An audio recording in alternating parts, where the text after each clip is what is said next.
Muito boa tarde aos amigos e às amigas que estão acompanhando a história de Elvis e Cat.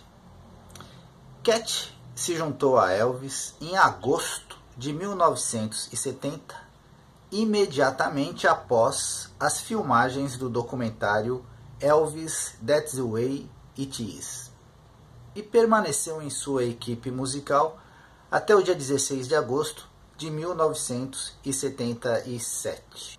Como nós vimos até agora, Cat veio em substituição a Millie Kirkham, que era a soprano de Elvis, que vemos aqui caminhando ao seu lado na segunda temporada de Elvis em Vegas, que foi gravada para a posteridade. Na parte 3 do capítulo 1, hoje, você vai ver que Cat vai nos contar dos percalços de um profissional da música. Uma das coisas que mais sofrem são as cordas vocais, porque são utilizadas todos os dias e nas temporadas que Elvis fazia em Vegas, 2 vezes por dia, 2 shows por dia, durante 2 meses. Também ela vai dizer o quão enfadonho é estar em Vegas, que pode ser muito radiante para quem está a passeio, mas para quem está a trabalho como ela compara que é tão tedioso quanto observar uma pedra crescer. Elvis e Cat, capítulo 1, parte 3. Las Vegas é uma cidade de grandes shows e grandes estrelas. E à medida que os visitantes vêm de pequenas e grandes cidades para vê-los se apresentar, eles são atraídos para as mesas de jogo e caça-níqueis, com promessas de prêmios gigantescos. É uma cidade que nunca dorme e vive de excitação contínua. Mas para um artista, pode ser tão enfadonho e chato quanto observar uma pedra crescer. Você vive para o seu tempo no palco. Se prepara para isso como um atleta se preparando para o grande evento. Os cantores devem descansar bastante porque suas cordas vocais são um instrumento altamente sensível. Dormia até tarde, degustava o meu breakfast, tentava tomar sol em um lugar privado e então chegava a hora de me preparar para a próxima apresentação. Eu raramente entrava no lobby e na maioria das vezes ia até o show pelo elevador de serviço e depois pela cozinha. Depois de cada show, naqueles primeiros dias, eu estava tão cansada e exausta que comia alguma coisa e depois ia para o meu quarto ler ou escrever cartas. Deixava todo o glamour no palco e me tornava simplesmente Cat Westmoreland, cantora, batalhadora, que estava com um pouco de saudade dos meus amigos e família, dos meus cavalos e cachorrinhos em Los Angeles. Eu estava na glamurosa Las Vegas, mas poderia muito bem estar em uma fazenda isolada em Dakota do Norte, porque eu era muito confinante. Estávamos dormindo quando a maioria das pessoas estava trabalhando e tínhamos pouco tempo para passear ou visitar amigos, fora as pessoas que trabalhavam no show. Não me importei porque minha carreira era o centro da minha vida. Eu não queria que nada me detivesse e, como nunca tive um relacionamento íntimo com um homem, não me importava com esse tipo de coisa. Não me importava porque minha carreira era o centro da minha vida. Não queria que nada me detivesse e, como nunca tive um relacionamento íntimo com um homem, não me importava de levar uma vida tão enclausurada. Em outras palavras, o que você não teve, você não sente falta. É claro que fiquei presa entre 2 gerações. Uma que desaprovava qualquer tipo de sexo fora do casamento e outra que via o sexo como uma expressão de liberdade.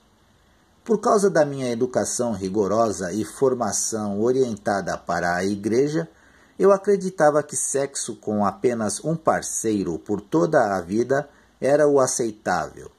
Havia uma escolha clara entre as duas filosofias. Você certamente não poderia escolher as duas, e minhas crenças eram mais amplamente aceitas pela sociedade daquela época. A liberdade sexual, às vezes, era baseada na rebelião. Eu era independente, mas certamente não era uma rebelde. Às vezes, o guitarrista da banda me convidava para acompanhá-lo a outro clube, para assistir à apresentação de outra pessoa, e eu ia. Era estritamente amizade. Ele era alguém com quem me distrair por algumas horas antes de ir para o quarto e descansar para o próximo show. Eu certamente não iria complicar minha vida, nem mesmo com um relacionamento casual naquele momento. E, francamente, estava muito satisfeita com a forma como as coisas estavam indo. Além disso, fui contratada para estar no show de Elvis Presley por apenas 2 semanas e estava pensando e planejando futuras audições, marcando alguns estúdios e datas de gravação para continuar trabalhando. Fiquei igualmente feliz por meu tempo no show de Elvis ter sido limitado, porque eles iriam sair em turnê logo depois de Las Vegas, e eu realmente odiava estar na estrada. Eu já estava farta de turnês quando estava com a Metropolitan Opera National Company e os Sandpipers, e a ideia de fazer isso de novo me horrorizava. No entanto, devo dizer que a turnê da Metropolitan Opera National Company não foi tão ruim, porque ficamos na mesma cidade por um longo período de tempo. Foi preciso muito esforço e dinheiro para montar os cenários elaborados e a empresa teve que enfrentar um longo prazo para que o compromisso se pagasse. Os Sandpipers eram outro assunto. Ficávamos acordados a noite toda nos aeroportos e depois embarcávamos direto para a apresentação. Éramos os responsáveis por todos os instrumentos e bagagens, arrastando tudo de cidade em cidade. A organização da viagem não foi das melhores. Não tínhamos road manager, gerente de estrada, na maior parte do tempo. Ou nossas datas eram tão próximas e os locais tão distantes que mal conseguíamos chegar ou nos atrasávamos para o próximo show. Essas viagens foram desorganizadas. Parecia haver apenas um desastre após o outro. Embora eu aprecie as memórias e as amizades que tive com os Sandpipers, eu não estava disposta a viajar novamente e prometi a mim mesma que ficaria fixa em um lugar, faria datas, sessões no estúdio ou algo assim, mas não voltaria para a estrada. Eu rio agora pensando em todas as minhas resoluções presunçosas, como se eu sempre tivesse controle total da minha vida e do meu estilo de vida. Durante a primeira semana que estive em Las Vegas, Priscilla Presley, esposa de Elvis, veio à cidade e os dois formavam um casal muito marcante. Ela era linda, usava roupas e joias deslumbrantes e parecia muito sofisticada e experiente para a sua idade. Mas algo estranho aconteceu nos bastidores na noite em que ela chegou, e eu era inocente demais naquele momento para saber. Elvis veio até mim e disse: "Se alguém lhe perguntar, não se esqueça de dizer que você está noiva e planeja se casar em breve. Por favor, faça isso por mim." Parecia desconcertante, mas concordei. No entanto, dias depois, quando finalmente perguntei a ele sobre isso, ele respondeu: "Bem, você é solteira e nova no show, e muitas esposas sabem que você está aqui e ficam com muito ciúme. Vão pensar que você está dormindo com os maridos delas e isso vai chatear todo mundo." Eu nunca pensei que isso pudesse ter alguma coisa a ver com Elvis e Priscilla. John Wilson, guitarrista rítmico que mencionei antes, me pediu para assistir a um outro show depois do trabalho. John era alto, bonito e tinha um sorriso caloroso e olhos dóceis. Ele sempre foi bastante simpático e como ambos trabalhávamos no espetáculo de Elvis e gostávamos de música, nunca nos faltou assunto para conversar. Por isso, concordei em ir com ele. Depois da apresentação da meia-noite, esperei por John, mas ele não apareceu, o que me pareceu estranho na primeira vez. Então, para minha surpresa, um dos guarda-costas de Elvis, Sonny West, surgiu com um convite. Eu não conhecia a maioria dos nomes deles naquela época, mas me lembrei de Sonny, que era um dos guarda-costas a quem frequentemente me referia, brincando, como da máfia de Memphis. Elvis quer que você participe de uma festa que ele está dando na suíte dele, disse ele, e acrescentou, ele só quer conhecer você como amiga. Imediatamente me lembrei de uma conversa apressada com Millie antes dela deixar o show. Nunca tivemos oportunidade de falar sobre música ou sobre o que esperava de mim como sua substituta, mas lembrei-me imediatamente dela dizendo, se tiver oportunidade, vá até a suíte penthouse de Elvis e dê uma olhada. É como um set de filmagem. No pouco tempo que estive lá, sabia que Elvis sempre dava festas em sua suíte depois de cada show, mas nunca fui incluída e, honestamente, nunca esperei que fosse. Porém, quando seu chefe, e Elvis era meu chefe naquela época, te convida para uma festa, então você tenta pelo menos aparecer.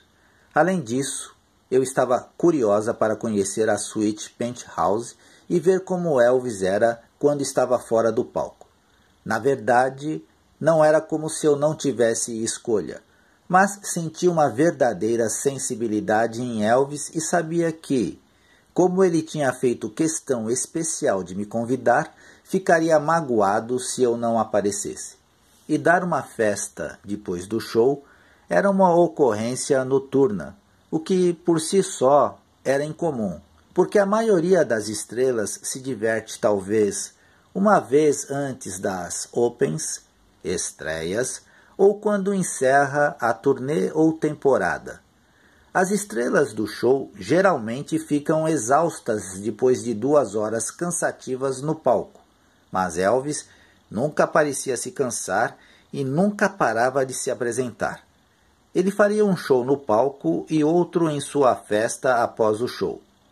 Eu não sabia na altura, mas descobri mais tarde que Elvis tinha mais energia do que todos nós juntos. A suíte penthouse ficava no 30º andar e a vista que me saudava era magnífica. Las Vegas se estendia diante dos meus olhos em toda a sua glória neon. E a suíte em si era muito luxuosa, decorada em dourado e amarelo, um longo bar espelhado, 3 quartos, carpete espesso, sala de jantar e cozinha separadas com magníficos lustres de cristal refletindo a luz brilhante. Millie estava certa. Era como um set de filmagem. Quando cheguei lá, a festa já estava acontecendo, principalmente a máfia de Memphis, com 10 a 12 garotas bonitas, todas bem vestidas. Eu tinha ouvido falar que os guarda-costas estavam sempre à procura das moças mais bonitas da plateia e depois acenavam com a perspectiva de conhecer Elvis em pessoa e as meninas ficavam satisfeitas em aceitar os convites. Era tudo um jogo inofensivo e os guarda-costas e as mulheres geralmente se comportavam muito bem. Se eu estava preocupada com a possibilidade de a festa virar uma briga, não precisava, porque descobri mais tarde que Elvis não bebia e não gostava que as pessoas bebessem muito na frente dele. Ele também desaprovava drogas pesadas e maconha. Então suas festas não eram selvagens como algumas pessoas gostavam de imaginar. Eles eram todos muito mansos. Elvis ainda não estava lá quando cheguei e, como não conhecia ninguém na sala, dei umas voltas admirando a vista. Notando uma placa de latão sobre uma mesa da sala, fui até lá para dar uma olhada mais de perto. Dizia: Nunca conheci um guitarrista que valesse a pena. Assinado Vernon Elvis Presley. Alguém mencionou que Elvis a carregava consigo para onde quer que fosse. Finalmente me acomodei em um sofá perto da janela e conversei um pouco com algumas mulheres e então ele apareceu. Final da parte 3.